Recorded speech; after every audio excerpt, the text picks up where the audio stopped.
Hey guys, it's Adam. Welcome back to the playground. So we got another build today. Again, this is going to be something reminiscent of the childhood past. But before I get into the build, I hope you guys noticed, repping my Operation 11 Charlie t-shirt. If you guys don't know anything about Operation 11 Charlie, I'll stick a video up here. It's one of the past videos I did where we actually built a few trucks for them. But Operation 11 Charlie is an awesome charity group. I'm not directly affiliated with them by any means, but I just love what they're doing. They're basically, it's RCs for veterans. So I'll put the link to their sites and everything else in the description below. And again, the video up here is me putting the trucks together for them. And it kind of goes into a little bit more in depth about what they are and, you know, how I found them and everything. You'll probably see this shirt in a lot of videos because I want to get that word out. But with that said, let's see what we've got to build. We've got the Frog. So another classic Tamiya re-release kit. Again, one that I oogled over in magazines when I was a kid and always wanted.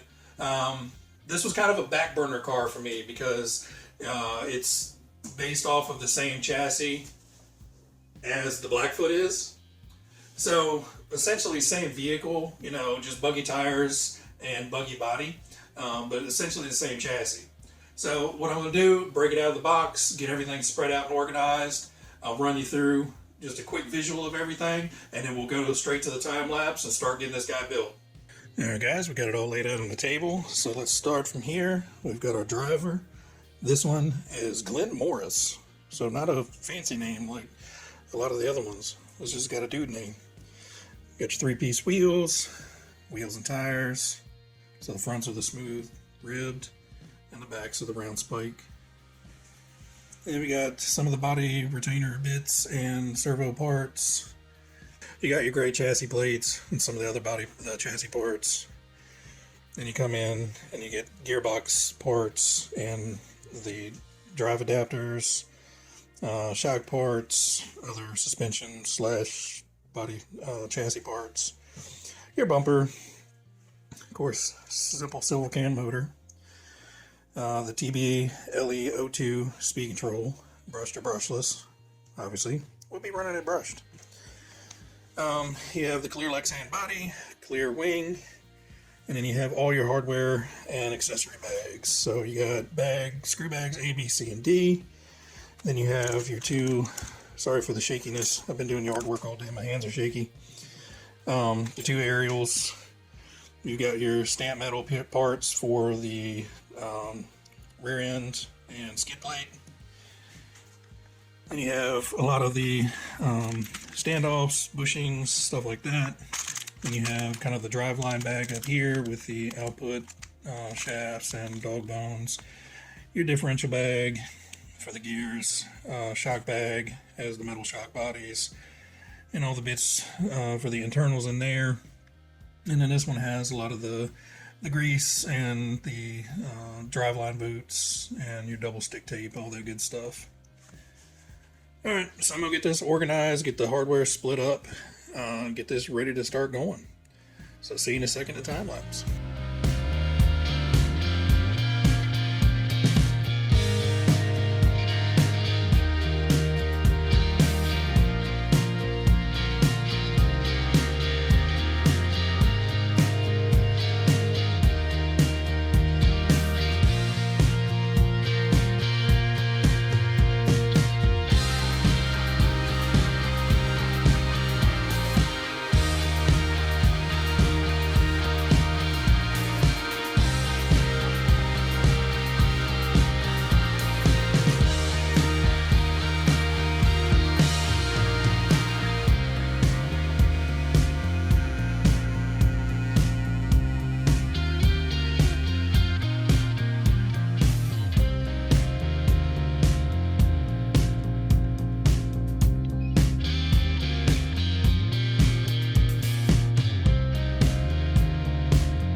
guys, we're back. We've got the buggy chassis and everything assembled. All the electronics are in.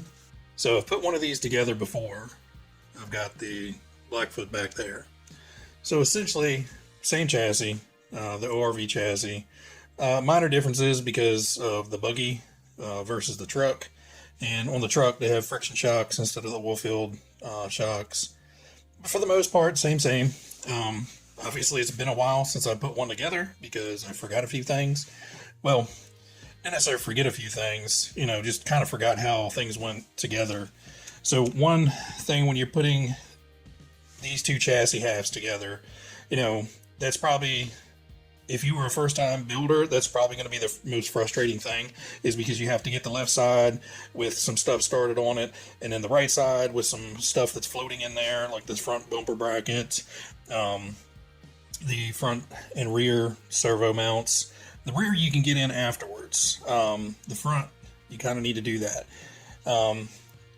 It makes it an easy way to do it is to put everything together loosely, get the two halves together loosely, and then you can kind of fight these in and pop them in this one into place, and then this one you can just basically stick in and twist and it'll slide into place. Same thing with the front. This front bumper mount, kind of do the same thing. Leave everything kind of loose up front, and then you should have enough room in there to where you can snake this thing in and then get everything nice and tight.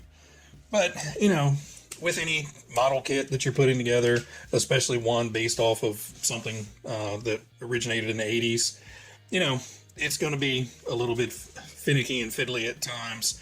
The rear transmission, that's as fiddly as I remember it being. Basically just because, in this one they had the metal side plates and it's very narrow, and you literally have to just stack gears and then put the center on, and then it's you'll see when you build one. It's not difficult, it's just like stacking things up to make things work. One thing different in this kit than the other kit is it gives you multiple pinion and spur gear sizes. In the Blackfoot, it was standard geared. So basically in this, and I'll show you the instructions, you have a standard type is what I put in, and then you have a speed type. This thing, I'm not running it on smooth flat ground, so it's going to bounce all over the place. If I put that in, it's going to be too hard to control. And then you have a torque gear. So if you wanted to, and if you wanted to run, say, a bigger tire on the back, bigger tires up front and back, you could swap out and put that torque gear in. Likewise, if, you live in a neighborhood and you got a lot of paved roads and you want to put like a little on-road tire on the back and do zippy speed runs, so the speed run gear in there. Now, fair warning, once it's built, it's a lot of disassembly to get these guys switched in. So you're going to need to kind of make up your mind on what you want to do when you're building it. So I have old Glenn here, parts of him, and the headlights glued up. So I'll be taking those in and working on painting those, sanding them down. I'm going to fill a little hole in the top of his head, I believe, because this just gets double-sided taped to there somehow. So I realized that later. I'm going to have to cut these wires and move those. I just kind of zip tied them up to get them out of my way. Wiring on this guy is a little tight. Basically, the servo wire and the ESC wires and all that stuff are kind of tucked off to this side underneath the plate. And then your whatever receiver you're running just gets double-sided tape down to the inside. Your driver's guide is going to sit up here, and the Lexan body is going to sit fairly tight to that. You don't have focus. You don't have that problem with the big monster truck. There's so much room in between the body and the thing. So yeah, I'm not going to get the body done tonight. Unfortunately, I thought the pink on the I thought this pink part down here was actually going to be a sticker. So I was hoping, blast it all in the white and then throw the colored stickers on and everything. But you actually have to have the pink for the bottom and the white for the top. The roll bar is actually a sticker. I may actually hand paint that on behind since I have some black paint. But the big part of it's done. Now it's just getting the body cut up and painted. So I have to run out to the hobby shop, grab some more paint, which is fine because I still don't have my little nitrous tank for Willie painted yet. So I still have to go get the blue for that. So anyway, we'll get the body all cut up, painted, decaled, and stuck on top of this dude, and then we'll take him out for a spin. See you in a sec. Well, hey guys, welcome back. So we've got everything finished. All the assembly is complete. The body's painted, decals on. Overall, the kit's a good kit. I don't think I would recommend this one to a first-time builder, especially somebody young getting into the hobby. Get them a Grasshopper, even get them the Hornet. The Hornet went together a whole lot easier than this did. The reason I say that is because this ORV chassis was kind of reused and reused and reused for multiple things.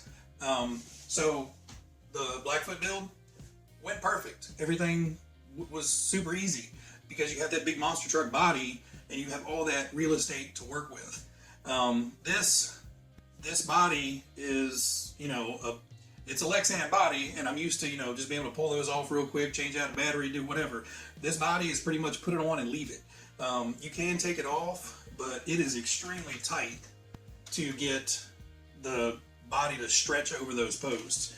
They do give you some fiberglass reinforced tape to put on there because those are going to be high stress areas. So in my case, I'm not too worried about it. This is going to get run around, but it's not going to get beaten and abused. This is just going to be another fun weekend little play in the yard type thing. So getting this thing taped off and painted and decaled and everything. Decals are actually pretty easy, but getting it cut out and painted posed some problems. Some of those are mine. I forgot to remove the mask from the roof, and I had to go back and repaint the white. So unfortunately, due to a series of unfortunate events, it was a very, very heavy coat of paint, and it started bleeding some of the previously painted black into the white. It is what it is. I can hide it if I really want to, but it's not terrible, and I'm definitely not going to go through the hassle of repainting it. There was so little space in here to work with, getting it taped off, getting it masked, getting these lines and everything free-handed. Not necessarily something I'd recommend to a beginner. The build, sure, it's straightforward enough to build it. It just, if you're getting this for your kids, make sure you take the time to help them out and paint the body and everything. If not, they're not going to enjoy the process. And again, go with something with a hard body on it, like the Grasshopper for a little kid.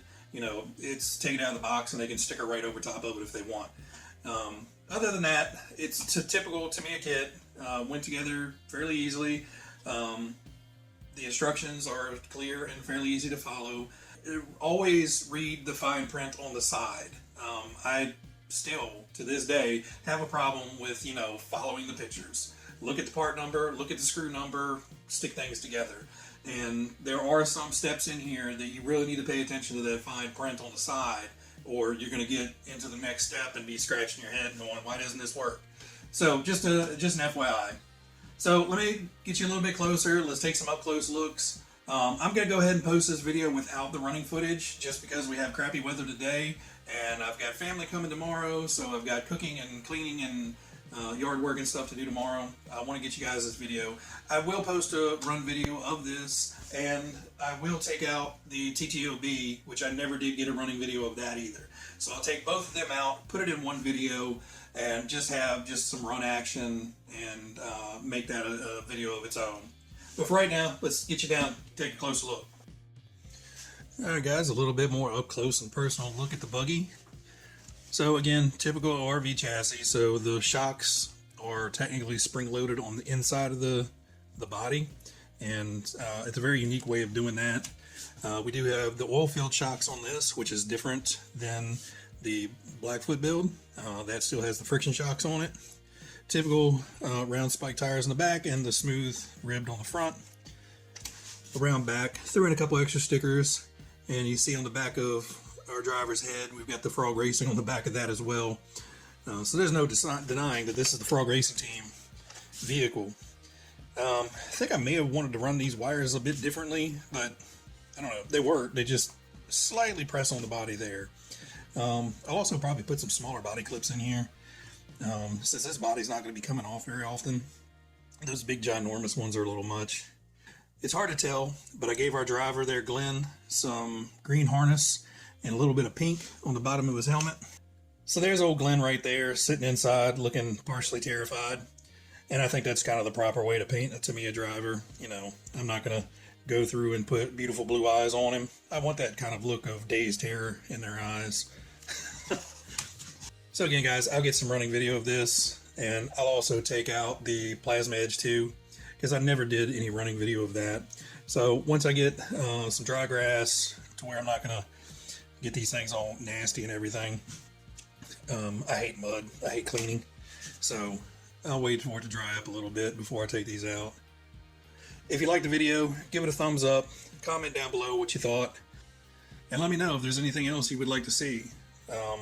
We can kind of review some of the old trucks, some of the new trucks, anything. Except for the gas buggies and the T-Max. I'm completely out of nitro. I don't want to do them anymore. They're just messy, loud, break easy. Alright guys, well that's going to wrap up the video for the Tamiya Frog build. I'm not sure what's coming up next. Right now I don't have anything coming, so I'm not sure if we're going to get a new video or if we're going to do some work on some of the existing cars, maybe do some upgrades. I'm not sure, but stay tuned. Again, leave a like, leave a comment. If you're not subscribed, definitely subscribe, just so you don't miss out on anything. And that way you won't miss out on the running video either. Alright guys, thanks a ton for stopping by and checking out the video. I appreciate it so much. Everybody be good, be safe, and I'll catch you on the next one.